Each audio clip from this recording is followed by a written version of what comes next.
Hi there, I'm here today and I'm going to talk a little bit about diabetes in kids. We often see on the news how type 2 diabetes levels are rising in adults, but we rarely hear about kids, and kids can be affected as well. There's about 29,000 children in the UK who have diabetes. 26,500 of them have type 1 diabetes. About 500 have type 2 diabetes, although that number's ever increasing as with adults. And the scary thing is that 2,000 children have diabetes, but it's undiagnosed. So I hope this sort of video clip gives you a bit of an awareness about signs to look out for in your children, and also a bit of education about the difference between type 1 and type 2 and how would we manage both from a sort of medication point of view and a food point of view as well. So signs to look out for are, we call them the 4 T's, and you may well have seen them advertised on lorries and big posters and at your GP surgery. But the 4 T's stand for toilet, thirsty, thinner, tired. So toilet, are they going to the loo more? Are they getting up in the night lots to go to the loo? Are they having to leave lessons in school or college to go to the loo? Are they thirsty all the time? And that's thirst not just because they haven't had much to drink, that's chronic thirst where they're drinking through the night, they're drinking throughout the day, anything they can get their hands on, and they're drinking really, really quickly. Thinner, have they lost weight, a noticeable amount of weight? Are their clothes sort of falling off them? Are they looking very unwell and very malnourished? Have they lost a significant amount of weight for no reason? And the final T is tired. Are they really tired when they weren't previously?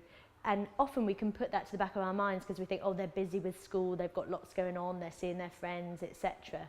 So bearing in mind the tiredness as well. So that's toilet, thirsty, thinner, tired, the 4 T's. Signs to look out for, and just bear in mind at the back of your mind, and school as well will be very vigilant as well for looking out for that. So there are in fact more than 2 types of diabetes. There's not just type 1 and type 2. There's other types as well, like gestational, MODY, etc. But this video is not about that today. I'm just going to focus on type 1 and type 2. So type 1, as I said, affects 26,500 children in the UK. And type 1 is when the body, and it's called the pancreas, an organ inside the body, fails to produce any insulin. So it's not producing insulin, full stop. And because of that, it's a total deficiency, and children therefore will require insulin for life. Now, insulin for life may be delivered through insulin injections, and they use a pen device to inject insulin either into their tummy or their legs or their bum, and they inject the insulin in. So you use a pen device, or you can use an insulin pump, and an insulin pump is a device that sits just here, and it's attached to you all the time, delivering insulin in. So there's different ways of getting insulin into your body, and how we work out how much insulin to give is based on your child's weight, age, activity levels, and hormone levels in some teenage girls as well. And we match the insulin to what they're eating, and we actually match it to the carbohydrates in the food.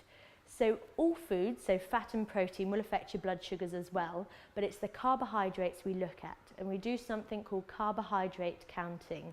And if your child is diagnosed with type 1 diabetes, you'll be working with a diabetes nurse and a diabetes dietitian to talk through that in more detail. With type 1, we tend to say that children can carry on having a healthy diet, that they don't necessarily need to restrict things. The only food that they definitely need to restrict is high sugary drinks like Coca-Cola or sugary Lucozade or an energy drink of any sort, full of sugar, and that's the only thing we tend to restrict. There's no need for them to have specialist diabetes chocolates or diabetes jams, anything like that, because actually they're usually double the price, and some of them have a laxative effect, which isn't something we want for our children. They're better off sticking to the ordinary jams and chocolates and sweets and just making sure they have the insulin to match that. As long as their growth is totally appropriate, then they can eat as any other child would, and we just promote healthy eating.